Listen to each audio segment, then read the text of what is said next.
Before I leave for California, I want to briefly speak about what's happening in Silicon Valley Bank and Signature Bank. Today, thanks to the quick action of my administration over the past few days, Americans can have confidence that the banking system is safe. Your deposits will be there when you need them. Small businesses across the country, the deposit accounts at these banks can breathe easier knowing they'll be able to pay their workers and pay their bills. And their hardworking employees can breathe easier as well.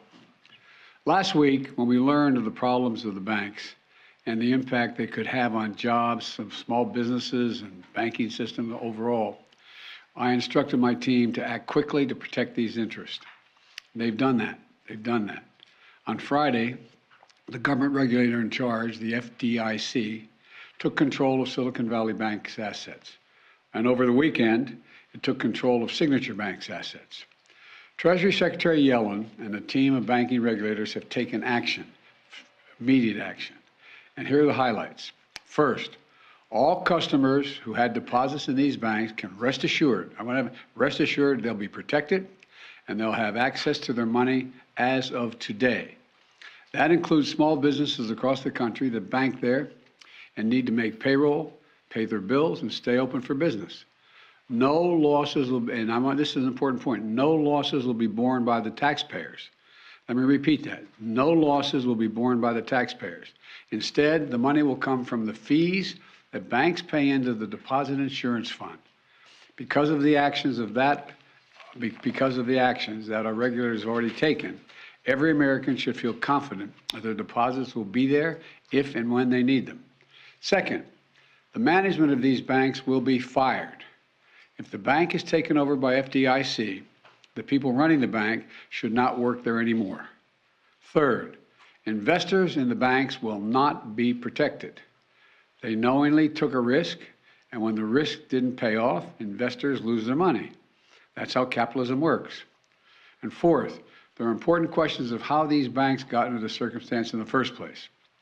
We must get the full accounting of what happened and why those responsible can be held accountable. In my administration, no one is above the law. And finally, we must reduce the risk of this happening again.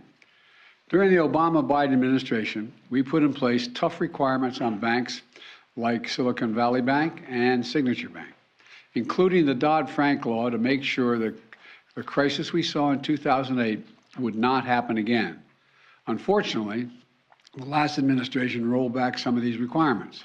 I'm going to ask Congress and the banking regulators to strengthen the rules for banks to make it less likely this kind of bank failure would happen again, and to protect American jobs and small businesses. Look, the bottom line is this. Americans can rest assured that our banking system is safe. Your deposits are safe. Let me also assure you we will not stop at this. We'll do whatever is needed. On top of all this, let's also take a look at a moment to put the situation in a broader context. We've made strong economic progress in the past 2 years. We've created more than 12 million new jobs, more jobs in 2 years than any president has ever created in a single 4-year term. Unemployment is below 4% for 14 straight months.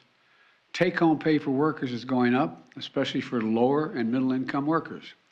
And we've seen record numbers of people apply to start new businesses, more than 10 million of them, more than 10 million applications over the last 2 years starting businesses.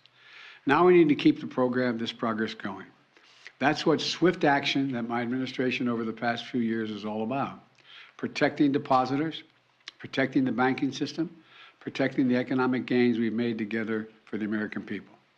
Thank you, God bless you, and may God protect our troops. See you in California. Mr. President, what do you know right now about why this happened? And can you assure Americans that there won't be a ripple effect? Do you expect other banks to fail, Mr. President? Should all depositors be protected at all banks? All right, thank you, everybody. In-town travel pool.